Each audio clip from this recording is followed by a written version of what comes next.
What can you do if you have two left-handed gloves? Well, stay tuned because you're watching Creative Redundancy, the one known as CR. So I'm gonna use this curve all tool that I made, the one right here. It says create on it, and use it to remove the stitching.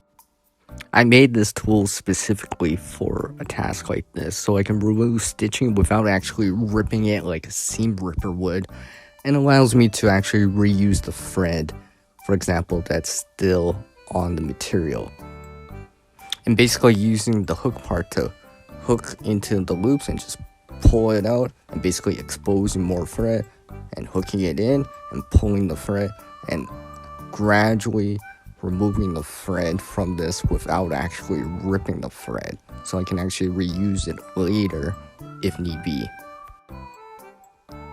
And now what I'm going to do here is remove the elastic on the inside of the glove that kind of gave it its tension, and using this curve all tool that I have to actually do the exact same thing again and removing the thread and reuse the thread.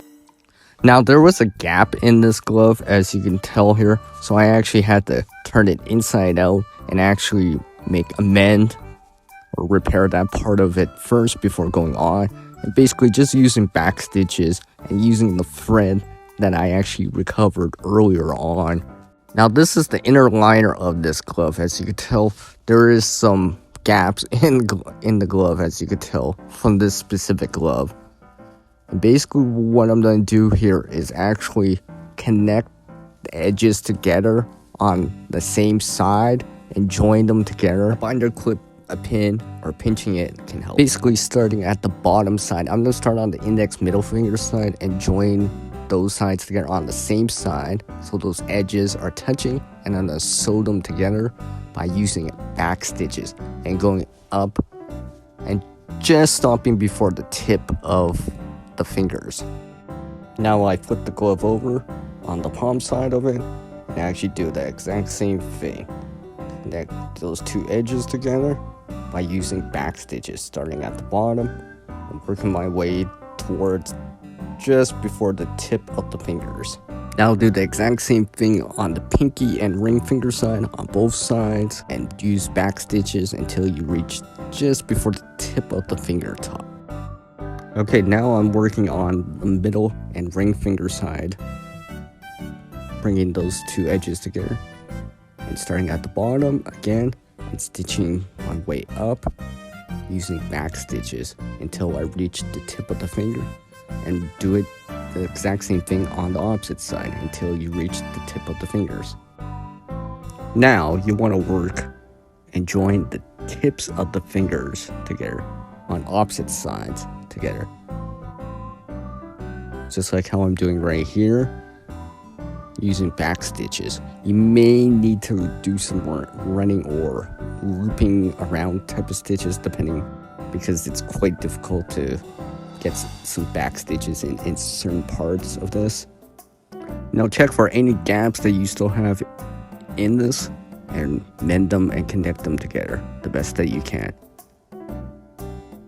And try to double check your work here just to make sure there's no gaps within this, and just mend them and connect them together using back stitches, running stitches, looping stitches, whatever works at that moment. Now once you're satisfied with that, now it's time to invert it inside out, because we're going to use the opposite side, because the outside right now is actually going to be the inside and vice versa. So let's turn this inside out right here, and you'll see the good side. Now you'll see right here there's some gaps right here from what I missed from the stitching from the inside when I was doing this earlier. So basically what I'm going to do is just connect those together using some back stitches. You can also use the invisible or ladder stitch if you want. Now taking a bottle, we're going to take the outside of this glove here, put it over it, and add some trim on to the bottom of this glove.